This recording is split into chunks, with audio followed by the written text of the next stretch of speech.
والله انا عايزه اقول حاجه لجمهوري ومتابعيني، حاجه مهمه قوي. انا عرضت غضب للبيع وعايزه اجوز اوسكار. لما انا عرضت غضب للبيع وبرضه قلت ان انا عايزه اجوز اوسكار، بقى يدخل لي ناس، فاضطر ان انا اديهم رقمي على الخاص. رجاله المفروض يعني كل واحد بكام. انا عندي انتهى الاوسكار، ويبعت لي على الواتس ويتواصل معايا، وبعد كده يخش لي سكه، فاكرني ان انا يعني واحده ايه شمال. انا عايزه اقول عيب، عيب ان انت تدخل لي وتعمل كده كراجل، ان انت عشان بس توصل ان انت تكلمني كلمه ولا تسمع صوتي ولا اي نيله، تخش بحجه انك عايز تجوز اوسكار وعندك نتايه، او بحجه ان انت عايز تشتري غضب.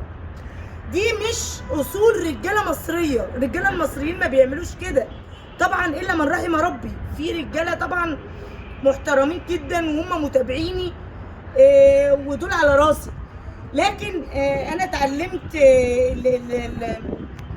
من ابو نور، يعني قال لي دايما تتعاملي في مبادئ للكلاب، وفي حاجات ان انت لازم تعمليها لما تيجي تتفقي على جواز الاوسكار، في اصول.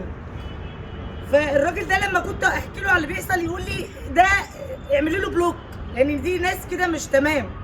فعيب، عيب لما تخشوا لي بعد كده اللي هيجيب لي كلبه يقول لي ده انا جايب لك كلبه، ويجي والله بدل ما نطط اوسكار على الكلبه هخليه ينط عليه هو. تمام؟ عيب بقى، احترموا نفسكم، عيب.